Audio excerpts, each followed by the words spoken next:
Stoicism teaches that the sage, the truly wise man, lives in harmony with nature. He does not fear pain, death, or poverty. He does not chase pleasure, fame, or fortune. His only fear is failing to live up to his own potential as a human being. Among all who tried to live this way, one man stands apart. Marcus Aurelius, the Philosopher King of Rome, the last of the 5 good emperors, a man who ruled the most powerful empire on earth, yet remained a humble student of virtue. This is not a self-help video.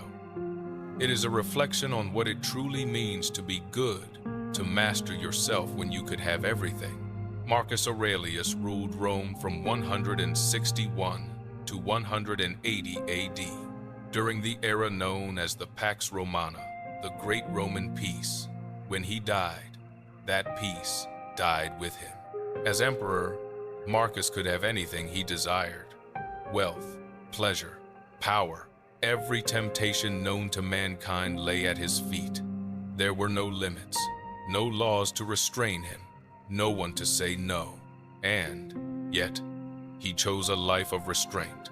He chose virtue, not once, not occasionally, but every day, for nearly 20 years as emperor. Think about that. To look into the abyss of absolute power and say, no, I will remain good. Not for praise, not for fame, but because it was right. That is greatness.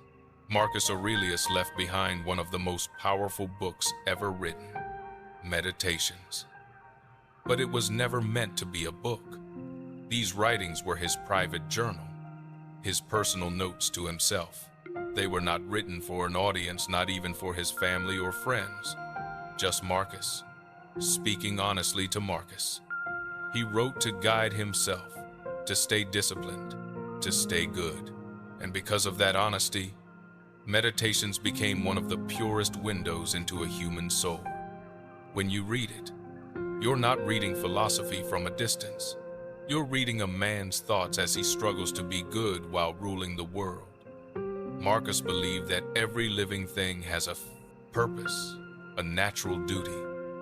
A tree grows tall and strong, not for praise, but because that's what it was made to do. A caterpillar becomes a butterfly, not because it desires transformation, but because it is in its nature. For Marcus, the same was true of us.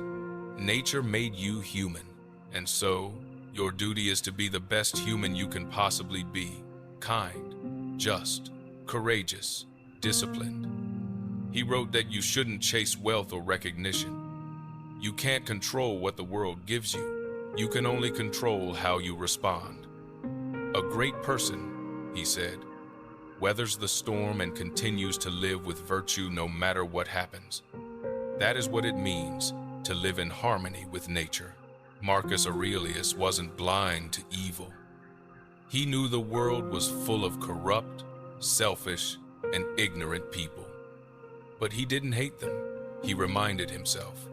Asking the world not to have bad people is like asking a vine to grow without thorns. It's foolish. It's impossible, he told himself. You have faults too, Marcus. Who are you to judge? Maybe your flaws are different, but they're still flaws. Even the thief who steals to feed his family might not be doing wrong. You just don't understand his story. So don't waste your life in judgment. Instead, show patience, show kindness, help where you can, and endure where you must. We were born, Marcus wrote, for each other. A tree grows fruit for animals. Animals die and nourish the earth. And we, too, are meant to help one another. That is our duty. To fail in that duty, that is the only real failure in life. Marcus Aurelius was one of the richest men in history, but he didn't despise wealth. He simply saw it for what it was, irrelevant to the soul. He warned himself not to fall in love with possessions. Don't dream about what you want.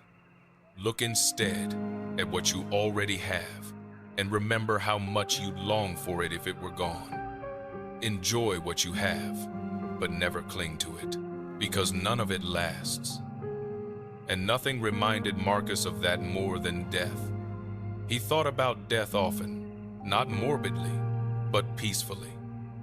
Death, he said, is as natural as birth. It is assigned to us by nature, just like breathing or growing old. So why fear it? Instead, live well while you can.